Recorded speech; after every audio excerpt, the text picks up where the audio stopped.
In today's video, we'll be looking at how pros create space, breaking down specific pro plays, and figuring out what makes pro entries so unstoppable. What's up ProGuides fam, it's your resident Radiant, Royal G. Today I wanted to give you guys a better idea of how to entry properly because it's one of the most important yet misunderstood concepts in Valorant. Some people think it's all about kills, while other people believe it's just about going fast and as far into sites as possible. But it's also nuanced, of course. Entrying is about fearlessly going in first and creating space for teammates behind you, but at the same time getting kills isn't really the goal, nor is going as deep as possible.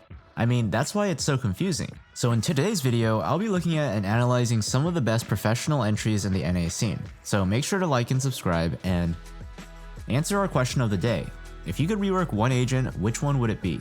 Personally, I feel like a rework on Reyna would be really cool, like if Reyna had an ability that could let her dismiss without an orb for a brief moment, or maybe after a short channel time or something. At the moment, I feel like she's just weird for the game because she's kind of strong in lower ranks, but she's really bad in higher ranks. Let me know which agent you would rework in the comments, and let's head right into the video. OPTIC are undoubtedly one of the best teams in the world right now. They won the last VCT Masters in Iceland, and they don't seem to be slowing down anytime soon.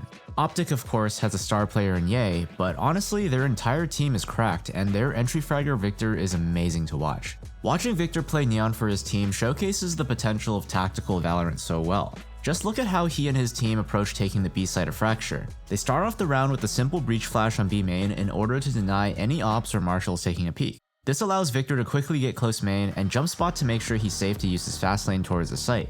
As soon as he uses the fast lane to split sight, FNS stuns right and Victor bounces a stun left, essentially covering all of sight. And of course, his KO is also using his utility to support as he mollies the sight box and knifes tower right after. All of this utility combined essentially means Neon is safe to run up. Challenging him is nearly impossible and sight box is mollied so no one can push after the stun. They do end up losing this round as Victor ends up losing the 1v1 against Sage and Tower, but XSET was forced to fully give up sight, which means his role as an entry was fulfilled.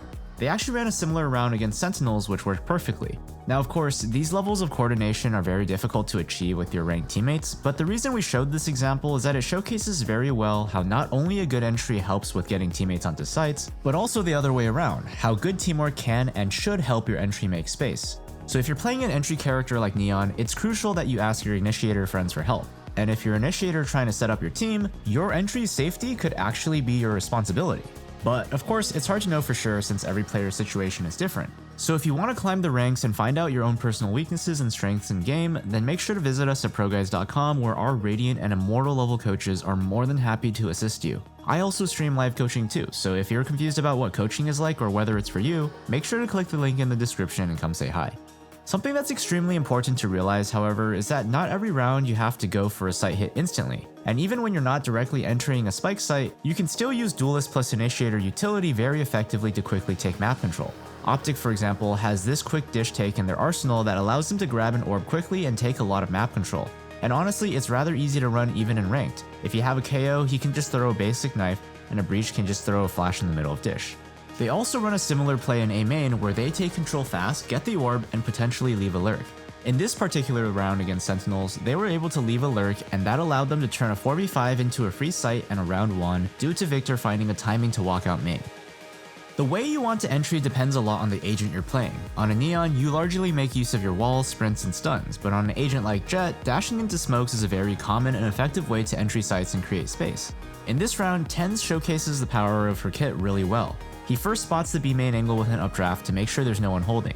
This already achieves a lot, as on any other agent he would probably have to jump spot instead, which is not only more predictable but also gets less information. By doing this updraft, he can mitigate the risk of him or his teammate getting opt, and even though it might not have saved anyone this time around, it is a viable way to gather quick information. After that, he runs up to the smoke and gets ready to perform his smoke dash. He waits for his Sova to drone, and as soon as it's up, he dashes in. Now, when first watching this clip, it might look a bit basic. Of course, the obvious benefit is that he's instantly able to close the door and he catches the attention of anyone playing close to main. But if you slow it down, you can also see how much additional value he gets while dashing. When he's in his dash animation, he quickly turns right and left, which allows him to spot if anyone is playing in either corner. As soon as he's safe in his smoke and has closed the door, he's ready for the next step, which is to fight. He hops on top of the table so that he can isolate the stairs angle first. Because of his cloudburst, anyone running through the door smoke is not able to see him initially, so he takes a peek at stairs and then he shifts his attention to door, where he gets the kill on Brim. Now of course, this all goes very fast, but it's also very intentional. His smoke dash is perfectly executed, he's quick to close the door, and his movement afterwards allows him to isolate angles, which really helps him consistently find value. Of course, it's not like this strat is unbeatable. It's crucial for your team to follow up, and if there's no smoke on main, it's also a lot harder to get out properly as you can be caught before dashing. In Sentinel's game against EG, TENZ wasn't ready to deal with this CT angle on their pistol, so he ended up getting shot before he was able to dash. Sometimes things like this will happen, so you might not have another cloudburst to smoke yourself on main, or maybe your team is not with you, so being adaptable to the situation is very important. Sentinels later dealt with this angle in a very cool way. They used a Killjoy ult to take sight and had a perfect pop flash ready for anyone in that exact position. Not only that, but even if Boostio decided to take a blind shot here, TENZ denies him the chance of a lucky kill by using an updraft. Basically, they recognized what cost them a couple rounds before, and they made the needed change to not let it happen again. Now this type of adaptation might be a bit unrealistic in a ranked setting. There's a lot of team play involved, and you asking your KO to flash spawn will probably not result in a perfect pop flash. But what you can replicate is something like this. In this round, since TENZ is alone and Sova is droning, there's no one that can back him up. So he takes on a more passive role this time, as if he does dash in again, it's quite likely that he'll die untraded. So instead, he first lets the drone clear most of the close angles in sight while he patiently watches the stairs angle where an enemy can avoid the drone's vision. As soon as a drone spots Sova, TENZ goes for a dash chasing him since it's likely he's solo sight. Normally, dashing straight into lane like this is pretty risky. However, since Sova is tagged, TENZ knows that he will likely try to fall back to back sight, so he chases and almost catches him before he escapes. Don't get me wrong, smoke dashing is really great and oftentimes gets you a lot of value, but you also need to recognize when doing so is too ambitious or just doesn't make sense. Sometimes your opponent might just find a counter to that play, and other times you might just be forced to play a bit more slowly, like when you're alone. So don't fall into the trap of learning one good play and then using it over and over again. After all, catching your opponents off guard, especially on duelists that have movement abilities, is super valuable. Just look at this clip here. TENZ asks his Astra to smoke Cat at the start of the round, which then allows him to take a cool angle with updraft. After he doesn't spot any enemies initially, he floats his way to the next angle, clearing mid and giving himself a strong off angle. Although he doesn't get the kill, he gave himself a good opportunity to secure a favorable fight. But this isn't the end of the play. He follows the Sova drone into market and uses a seemingly weird smoke on the exit of market into B's site. This smoke is great as it effectively allows him to isolate angles going into B. If someone is in the close left cubby, he won't be shot in the side instantly, so the smoke allows him to get a fair fight on anyone close right and stairs, and then he can eventually clear other angles as well. The enemy jet tries to counter this by getting into the smoke, but TENZ reacts, kills her, and instantly moves on to the next part of his plan. Since he doesn't spot anyone at stairs, he wants to take a fight before his dash expires, so he goes to where an enemy is almost guaranteed to be, which is spawn. Also, since the chambers TP were spotted by the Sova drone and suddenly taken away while he was fighting the jet, TENZ is suspicious of main, calls out the position, and trades to Sova. This round showcases how quickly good players like TENZ are able to adapt to any situation and react fast to any informational cues they might get. Not only that, he peeks angles in an aggressive but smart fashion, always trying to expose himself to as little unnecessary risk as possible while still capitalizing on any openings he has to make a play. And lastly, we'd like to highlight ZEKKEN, the entry for XSET, the team that won the VCT NA Challengers recently. ZEKKEN is a type of entry that supports his team very heavily, just so you know from the front. And that can be seen in his play. Just take a look at how annoying his smoke dash here is. Effectively, ZEKKEN dashes in the middle of 3 enemies. Victor is holding close long, and since ZEKKEN dashes into the smoke, Victor has to make a decision on whether he wants to hold the smoke or long where ZEKKEN's 4 teammates are. ZEKKEN peeks out and kills Victor, and resmokes himself to stay alive even longer, allowing his entire team to enter sight. And even though they don't anticipate the 4-man stack on C, the first picks and space created through ZEKKEN entering and staying alive secures his team the round. A few rounds later, ZEKKEN creates total chaos again. He follows his Skydog into B, at which point Breach flashes right side for him and he smoke dashes to the left into C Link. Once he gets there, he bunny hops into garage to mask his footsteps slightly and also take advantage of his knife's accuracy and catches Victor completely off guard from behind, while his teammates are getting ready to enter the garage.